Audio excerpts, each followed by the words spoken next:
त्यांच्यामध्ये उपस्थित उगिलेवाडी गावचे सर्व प्रतिष्ठित मान्यवर ग्रामस्थ, आमच्या माता भगिनी, सर्वांच्या हृदयस्थ परमात्म्याला नमस्कार करते, वंदन करते। कीर्तनाच्या साथीसाठी उपस्थित असलेले सर्व टाळकरी मंडळी, गायक, विणेकरी, वादक आणि ज्यांची नाद ब्रह्मावरची आपण थाप आज ऐकतो आहोत, असे आपल्या जवळच असलेल्या जामखेडचे महाराष्ट्रातला सुप्रसिद्ध एक अत्यंत सुंदर असे कलाकार हरिभक्तीपरायण आदरणीय ओम महाराज ननावरे, आज माझ्या भाग्याने उपस्थिती त्यांची आज लाभली। आपल्या सगळ्यांची साथ उत्तम आहे। आपण सगळ्यांनी मिळून आजची कीर्तन सेवा भगवंताच्या चरणावर रुजू करायची। आपण सर्व अधिकारी आहात, बहुश्रुत आहात, माझ्यापेक्षा वय, अनुभव आणि ज्ञान या सर्व बाबतीमध्ये आपण ज्येष्ठ श्रेष्ठ मंडळी आहात। आणि ज्यांच्यामुळे आज मी अभंगाला सुरुवात करण्यापूर्वी थोडासा ज्यांचा उल्लेख करणं क्रमप्राप्त आहे, त्यांच्या निमित्ताने मी इथं खरं तर आले, ज्यांनी आजची तारीख, आजची सेवा पांडुरंगाच्या चरणी रुजू व्हावी ही ज्यांची अपेक्षा, असे आमचे आदरणीय चंद्रकांत काका उगिले, अतिशय मनापासून तळमळीने आजची सेवा इथं व्हावी ही त्यांची इच्छा होती। म्हणून त्यांना सुरुवातीला मनापासून धन्यवाद देते।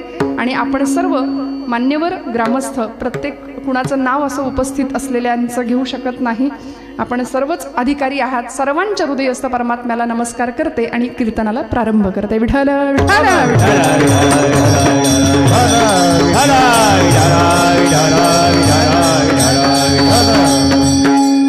सुरुवातीला हे कीर्तन, ही सेवा दूरवरपर्यंत पोहोचवणार असं सोशल मीडियाचं माध्यम, यूट्यूब चॅनल, आमचे दादा उपस्थित आहेत, मनापासून त्यांनाही नमस्कार। विठ्ठल विठ्ठल विठ्ठल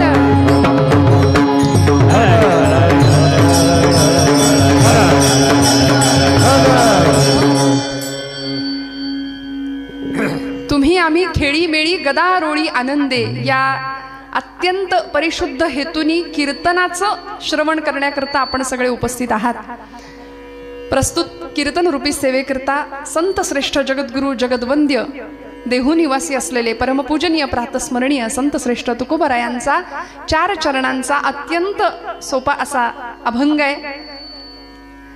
अमृतासारखी उपमा संतांना तर दिलीच, आणि त्याच संतांच्या संगतीचं महात्म्य सांगणारा तुकोबरायांचा हा अभंग आहे। विठ्ठल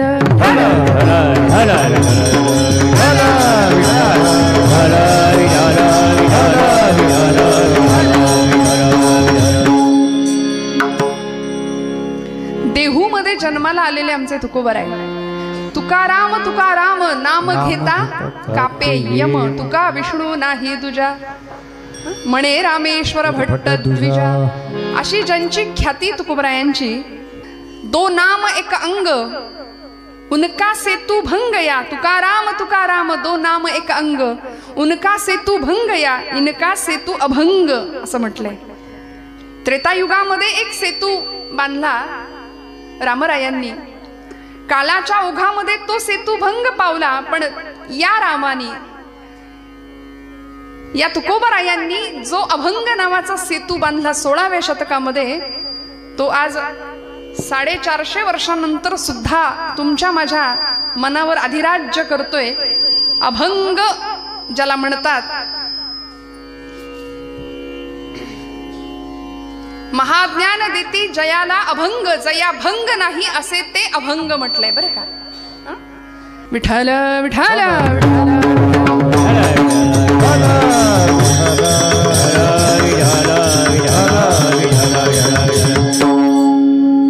महाज्ञान देती जयाला अभंग, जया भंग नाही असे ते अभंग। आज आमचा समाज दुभंग होतोय, आणि दुभंगणाऱ्या समाजाला एकत्रित करण्याची ताकद फक्त आणि फक्त संत वाङ्मयामध्ये। म्हणून भागवत धर्म मंदिराचा कळस स्थानी जे शोभले असे आमचे तुकोबराय, भक्तीला शक्तीची जोड दिली आणि लोकांनी निंदा केली, टाळकुटत बसले म्हणाले तुकोबराय मंदिरामध्ये तासनतास। ते तुकोबराय म्हणाले, ही भक्ती आम्ही करतो, पण भक्ती बरोबर आमच्या येण्याचं प्रयोजन काय सांगू का? धर्माचे पालन, धर्माचे पालन, धर्माचे पालन, धर्माचे पालन करणे पाखंड करणे पाखंड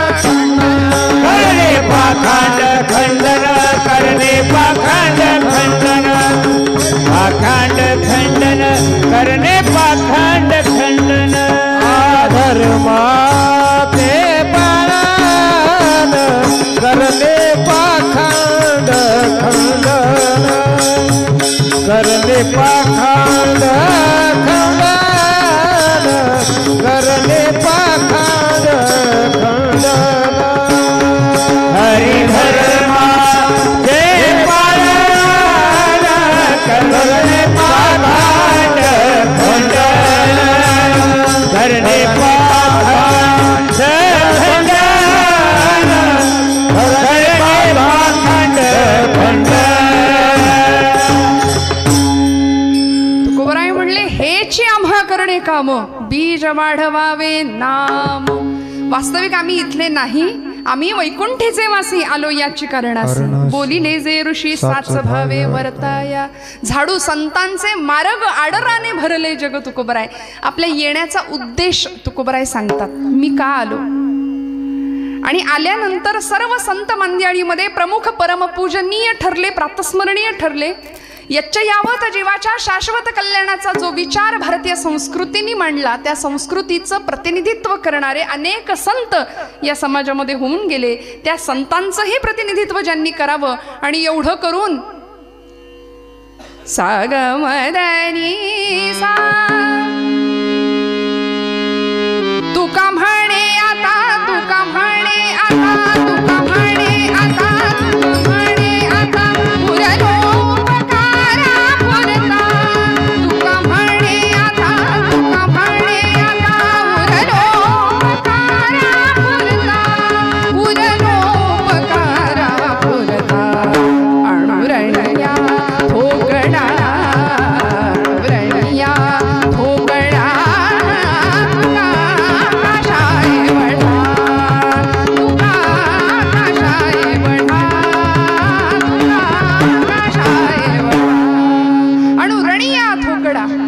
हलवायचं नाही.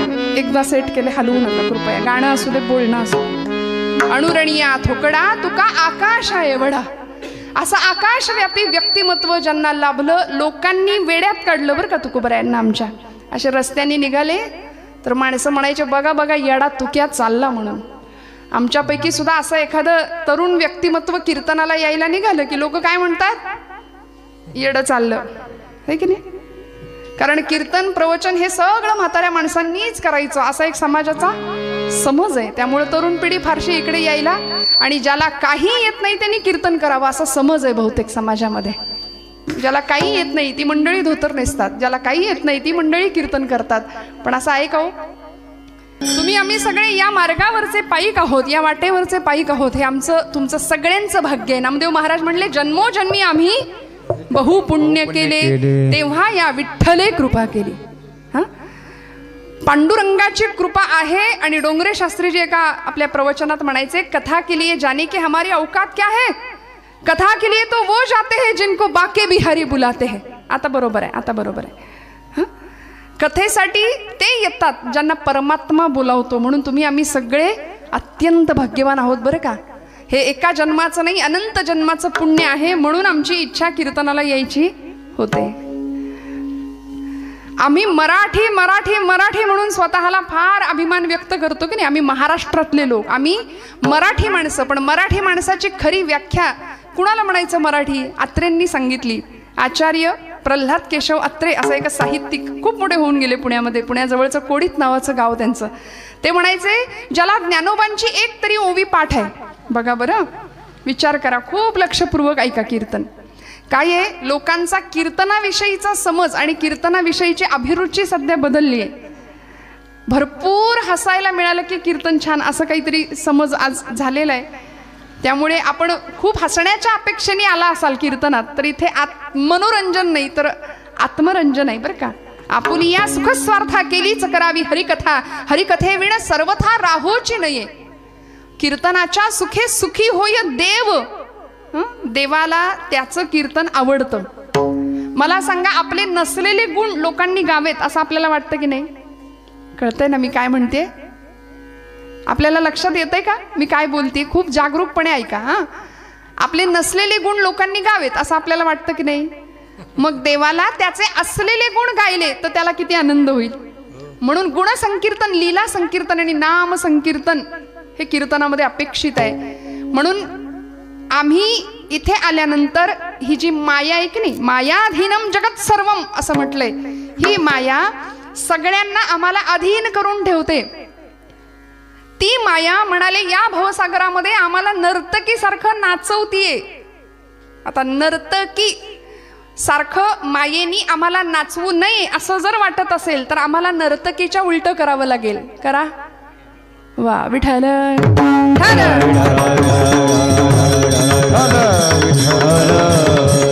मग हे कीर्तनाचं बेसमेंट जर काय असेल, कीर्तनाचा मूळ गाभा जर काय असेल तर तो नाम आहे. आणि हे नाम म्हणाले कसं घ्यायचं? नामच्या उलट करायचं. कसं घ्यायचं? मनापासून घ्यायचं. त्यामुळे अतिशय अंतःकरणपूर्वक आणि मनःपूर्वक मनापासून कीर्तनाला हजर राहा बरं का. बरेच मंडळी देहाने हजर असतात पण मन इथं नाही. घरी कुलूप नीट लागला असेल का? लागलं असेल की नाही या चिंतनात आम्ही इथं बसतो. 10 वेळा येताना ओढून बघू, आल्यानंतर त्याच कुलपाचं चिंतन इथं करू. त्यामुळे इथे चिंतन फक्त परमात्म तत्व, फक्त अध्यात्म, भगवंताच्या गुणांचं, लीलांचं आणि त्याच्या नामाचं, त्याला ज्यांनी मोठं केलं अशा संतांचं महत्व सांगणारं आजचं कीर्तन. विठ्ठल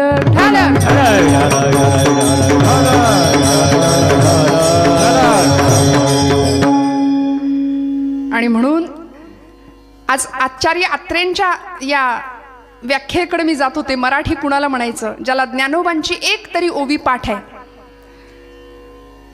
एक तरी ओवी अनुभवावी. ज्ञानराज माझी योग्यांची माऊली, ज्ञानराज माझी योग्यांची माऊली, ज्ञानराज माझी योग्यांची माऊली, ज्ञानराज माझी योग्यांची माऊली.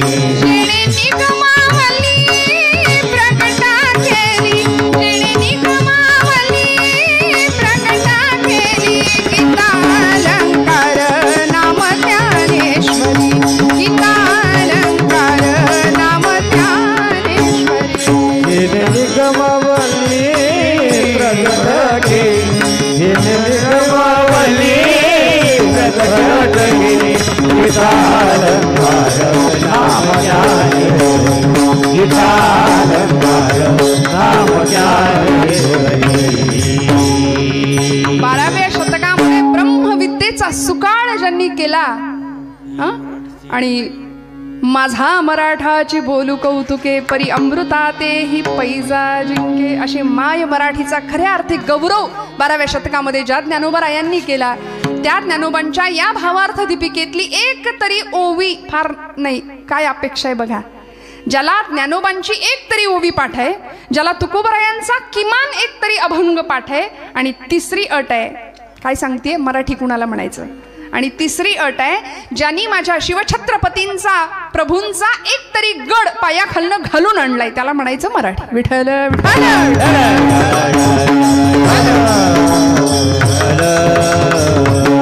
आमच्या स्वतःचं जरा निरीक्षण केलं तर आमचं एक आहे आणि दुसरं नाही अशी गत आहे की नाही. कुणाची ओवी पाठ असेल, कुणाचा तुकोबांचा अभंग पाठ असेल, कुणी शिवप्रभूंचा गड सर केला नसेल, पण ज्या महाराष्ट्रामध्ये आम्ही राहतो, ज्यांच्या कृपेनी इथे शांतपणे कीर्तन ऐकतोय, त्या छत्रपती शिवप्रभूंची जयंती आता तारखेनुसार 2 दिवसांनी आहे. त्यामुळे माझं भाग्य आहे की आपल्या सगळ्यांचं दर्शन या निमित्ताने आणि या अखंड हरिनाम सप्ताह सोहळ्यामध्ये द्वितीय दिवसाची सेवा माझ्या वाट्याला आली आज. त्यामुळे तुकोबरायांचा हा अभंग निवडलाय की जो आपल्या सगळ्यांच्या परिचित आहे, पाठांतरातला आहे. उपमा दिली बरं का तुकोबरायांनी. कुणाला दिली उपमा? संतांना दिली. अमृताच्या वेलीला अमृताचंच फळ येतं आणि त्याच प्रकारच्या बीजाचा उत्तरोत्तर विकास होत जातो असा अभंगाच्या पहिल्या चरणाचा वरवरचा अर्थ. अमृताची वेल आहे, वेलीला जन्माला येणारं फळ. जागे आहेत ना आपण सगळे की सुरुवातीपासूनच लागली टाळी? ब्रह्मानंदी टाळी सुरुवातीपासूनच लागली का? नाही ना, शेवटपर्यंत जागे राहा बरं का. कीर्तन म्हटलं की तिला निमंत्रण नाही द्यावं लागत, ती येते. पण आपण सगळे जागे आहात या धारणेने मी कीर्तन करते बरं का. सगळे जागे राहा. काही लोक डोळे उघडं ठेवून कीर्तन ऐकतात,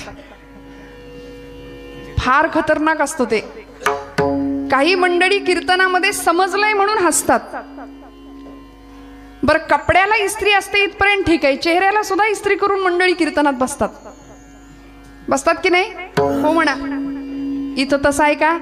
नाही, इथं नाही. शांतपणे छान सगळ्यांचे फ्रेश चेहरे आहेत, रिलॅक्स बसलाय तुम्ही, असंच बसा. सगळी चिंता सोडून द्या 1.5-2 तास. आता सगळी चिंता, सगळे प्रश्न, सगळ्या शंका कुशंका व्यवहारातल्या बाजूला सारा आणि इथं मस्त आत्मरंगामध्ये मग्न व्हायचं बरं का 2 तास. हा, त्यामुळे काही मंडळी समजलंय म्हणून हसतात, काही मंडळी शेजारचा हसतोय म्हणून हसतात, आणि काही मंडळी आपला चेहरा वेगळा नको दिसायला म्हणून हसतात. विठ्ठल विठ्ठल विठ्ठल. आपण जरा मागे बसलात, आमचा वर्ग तुम्हाला मागे का ठेवलंय मला माहिती नाही. सगळीकडेच आम्ही पुढे आहोत, मग आपण इथे मागे कशा काय, हा प्रश्न पडलाय जरा मला आल्यापासून. अशीच असते का बैठक व्यवस्था? आ नाही का? आजच केलंय का असं? बरं, आज आपला दिवस आहे बरं का, महिला मंडळ.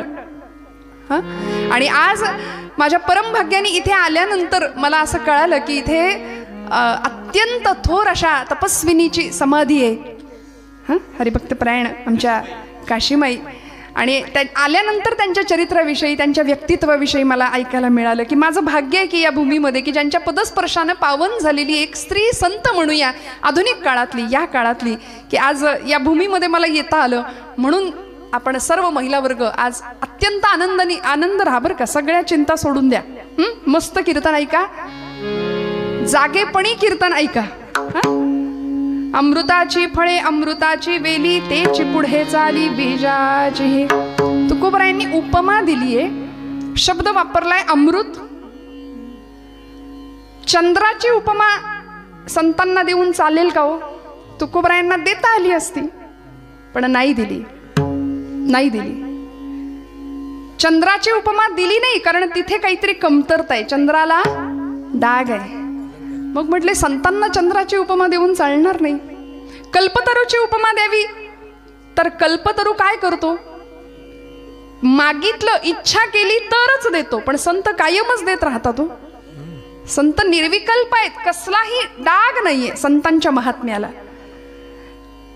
संत कायम जगाचं कल्याण इच्छित आहेत. चिंतामणीची उपमा द्यावी, तर तिथेही तेच आहे, चिंतन करू ते मिळेल चिंतामणीकडे. पण संतांकडे कायम सडळ हाताने लेकुराचे हित वाहे माऊलीचे चित्त. आई सारखं संतांचं हृदय आहे की नाही. मग म्हणाले कल्पतरूची उपमा नाही, चंद्राची उपमा नाही, सूर्याची उपमा. सूर्य काय करतो? दाह देतो. प्रकाश देत असला तरी सुद्धा दाहक आहे सूर्य. त्यामुळे संत दाहक नाहीयेत.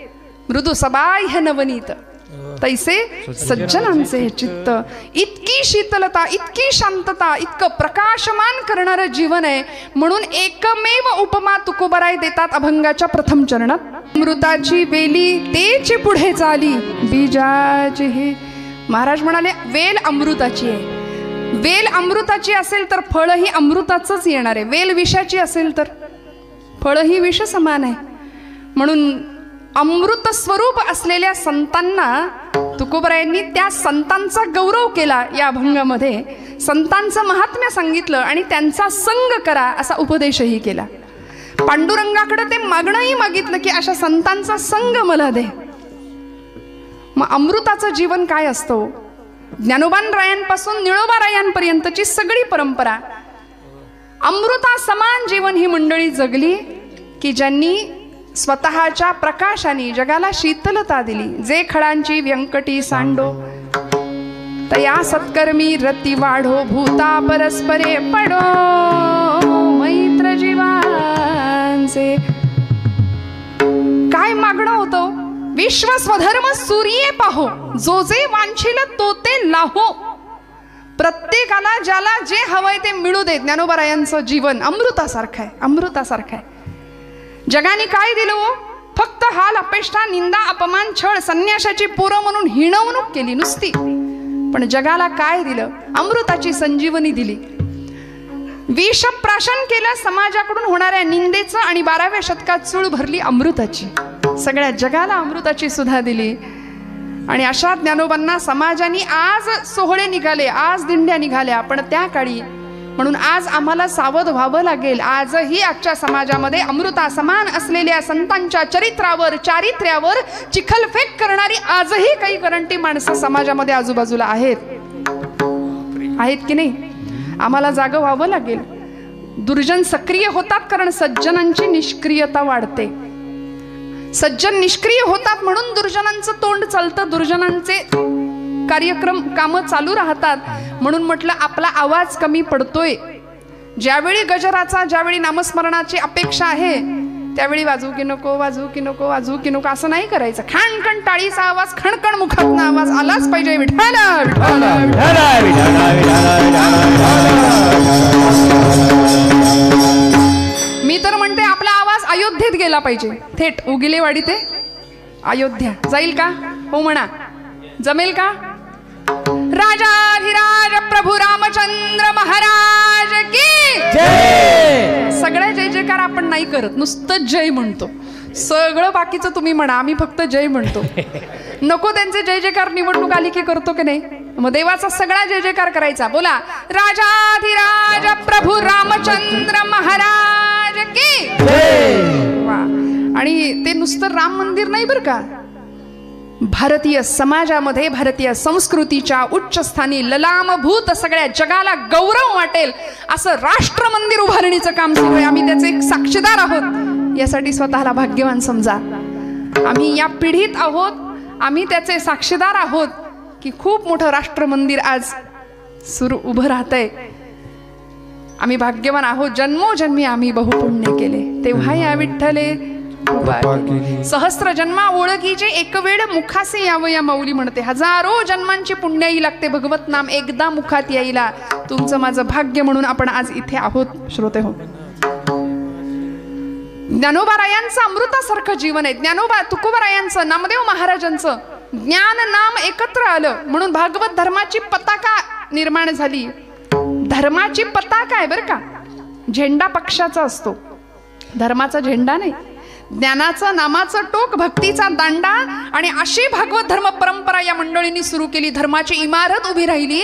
माऊलींनी पाया रचला, संत कृपा झाली, इमारत फळा आली. ज्ञानदेवे रचिला पाया, उभारिले देवालया. नामातयाचा किंकर त्याने केला हा विस्तार.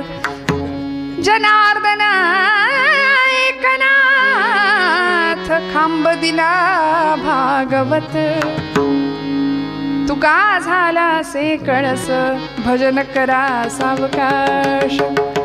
काय आनंद आहे बघा. इतक्या हजारो शेकडो वर्षांमध्ये या धर्म मंदिरावर अनेक आक्रमण झाली, खूप आक्रमण झाली बरं. अनेक परकीयांनी येऊन इथल्या या धर्म मंदिराच्या भिंतींना तडे पोहोचवण्याचं काम केलंय. अनेक स्वाऱ्या झाल्या, अनेक आक्रमण झाली. 16व्या शतकात तर यवनांनी महाराष्ट्र अक्षरशः पिंजून काढला होता. लढाया कुणाच्याही असो, स्वाऱ्या कुणाच्याही असो, पण घरदार जळून राख व्हायची ती मराठी माणसाची. अन्याय अत्याचार व्हायचा तो मराठी मुलखाचा. जाळपोळ लुटालूट नव्हे, आपल्याच घरातल्या बाया माणसांची अब्रू लुटताना डोळ्या देखत बघण्या पलीकडे दुसरा इलाज आणि पर्याय उरला नव्हता. अशी भयान भीषण अवस्था. आणि या धर्म मंदिरावर अनेक प्रकारे प्रहार करण्याचा प्रयत्न केला. पण माझ्या ज्ञानोबा माऊलींनी 12व्या शतकामध्ये स्थापन केलेलं धर्म मंदिर आज तुमच्या माझ्या मनात आहे. आज इतक्या वर्षानंतर सुद्धा त्याच्या चिऱ्याला सुद्धा तडा नाही गेला. लाखो वारकरी आजही पंढरपूर आळंदीच्या वाऱ्या करतात. का? ते मंदिर तुमच्या माझ्या मनात आहे हो. ज्ञानोबा तुकोबा हे रसायन झालंय आमच्या जगण्याचं, हा मंत्र झालाय आमच्या जीवनाचा. समाजाने अनेक प्रकारच्या हाल अपेक्षा देऊन सुद्धा जगाला अमृत दिलं. भगवान शिवांनी समाजाकडून होणारा सगळा निंदेचा ओघ पचवला. समुद्र मंथनातनं निघालेलं हलाहल स्वतः प्राशन केलं आणि जगाला अमृताची सुधा दिली, संजीवन दिलं. एवढंच नाही तर आमचे नामदेव महाराज, तुकोबा, एकनाथ महाराज वारकरी संप्रदायाची सनाथ परंपरा करण्याचं काम, क्रांतिकारक काम नाथांनी केलंय. म्हणून या सगळ्या मंडळींना जगाने निंदाच दिली पण अमृतासारखं काम केलं. म्हणून म्हणून तुकोबराय संतांना उपमा देतात अमृताची. बरं म्हणाले, वेल अमृताची असेल तर फळ अमृताचं जन्माला येईल. महाराष्ट्राच्या या भूमीमध्ये 2 दिवसांनी त्यांची जयंती आहे म्हणून मला मोह आवरत नाही. असं एक अमृताचं फळ एका वेलीने जन्माला घातलं. एक शककर्ता राजा महाराष्ट्राच्या भूमीला मिळाला. समाजाची अवहेलना पाहावली नाही म्हणून 5 वर्षाच्या लेकराच्या डोळ्यात स्वप्न पाहिलं होतं आणि त्याला विचारलं, बोल, राज्य स्थापन करशील का? आज तुमच्या माझ्या घरातली 5 वर्षाची पोरं आठवून बघा जरा. आणि 5व्या वर्षी दिव्य स्वप्न बघायला शिकवलं कुणी? आईने. म्हणून मोठ्या माणसांवर जबाबदारी आहे बरं. येथ वडील जे जे करीती तया नाम धर्म ठेविती तेची येर अनुष्ठिती सामान्य सकल. मोठ्या माणसांवर जबाबदारी आहे. आईने दिव्य स्वप्न बघितलं लेकराच्या डोळ्यात नव्हे, पोटात असतानाच, गर्भात असतानाच त्याला म्हणायची, ये बाळा, आजूबाजूला 400 वर्षांचा गुलामीचा अंधकार पसरलाय आणि तो तुला दूर करायचाय. गुलामीच्या शृंखला साखळ्या तोडून टाकायचे, बोल, येशील? तेव्हा ते बाळ असं गर्भातच मुठी आवळत होतं. आणि आई बाळाला सांगत होती, ये, आल्यानंतर सगळा अंधार आहे, पण एखाद्या छोट्याशा ज्योतीने ठरवलं जळायचं तर मोठ्यात मोठ्या अंधाराचा नायनाट पराभव करता येतो. माझ्या राजा जळण्याच्या तयारीने ये म्हणायची, जळण्याच्या तयारीने ये. कारण आल्यानंतर सगळा गुलामीचा अंधकार आहे. माणसं परागंदा होऊन देशोधडीला लागली होती. देवळातला देव सुरक्षित नव्हता, वेदशाळेतला वेद सुरक्षित नाही, तरुणांचा पराक्रम नाही, स्त्रियांचं शील राखलं जात नव्हतं, वृद्धांचं जीवन सुरक्षित नव्हतं, काहीच सुरक्षित नव्हतं महाराष्ट्रात. आपल्याला स्वतःची बाजू नव्हती, स्वतःचं सिंहासन नव्हतं. का? कारण आम्ही विचार करायला तयार नव्हतो. आमची मनगट मुरदाड झालेल्या अवस्थेमध्ये, इतरांची गुलामगिरी करण्यामध्ये स्वतःला धन्यता मानणारी आम्ही सगळी मंडळी. आणि अशा वेळी एका मातेने, एका अमृताच्या वेलीने आपल्या गर्भातल्या बाळाला सांगावं की तू ये आणि इथे येऊन काय कर, खऱ्या अर्थी पारतंत्र्य दूर कर, गुलामीच्या शृंखला तडातड तोडून टाक आणि महाराष्ट्रात न्यायाची, नीतीची, साम्राज्याची स्थापना कर, स्वराज्य स्थापन कर. जन्माला आले शिवनेरी किल्ल्यावरती. शिवाई देवीचा कृपाशीर्वाद, शिवाजी नाव ठेवलं. शिस्त वा वात्सल्य, जी जिद्द यांचा त्रिवेणी संगम ते छत्रपती शिवाजी महाराज. त्यांना जन्म देणारी, शिक्षण देणारी जिजा माता, जिजाई नाव आईचं. काय नावं होती हो. जी जिद्द, ज्या जाज्वल्य, देशप्रेम आणि ईश्वर निष्ठा यांचा त्रिवेणी संगम ती जिजाई माऊली. म्हणून म्हटलं नावामध्ये सुद्धा फार मोठं सामर्थ्य आहे बरं. आज आपण पुण्याला आलात ना आमच्या, तर बालगंधर्व रंगमंदिरासमोर झाशीच्या राणीचा पुतळा आहे, बघितला असेल कित्येकांनी. अशी झाशीची, मेरी झाशी नाही दूंगी म्हणून अशा घोड्यांनी दोन्ही टापावरती उचललेल्या, पाठीमागे त्या दामोदराला बांधलेल्या, हातामध्ये समशेर, अशी राणी उभी आहे. आणि ती राणी उभी आहे बालगंधर्व रंगमंदिरासमोर. बालगंधर्व म्हणजे नारायण श्रीपाद राजहंस खूप मोठे नाट्यकर्मी होऊन गेले. त्यांनी स्त्री पात्रामध्ये काही भूमिका केल्या.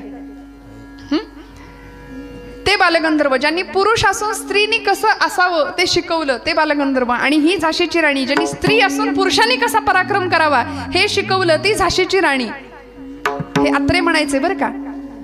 हे दोघं समोरासमोर आहेत, ही पुणेकरांची खासियत आहे. याला म्हणायचं पुणेकर. विठ्ठल विठ्ठल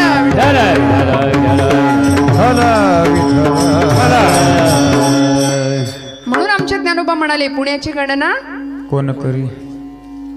म्हणून म्हणाले का, अहो पुण्याची नाही, जागे आहेत की नाही. ठल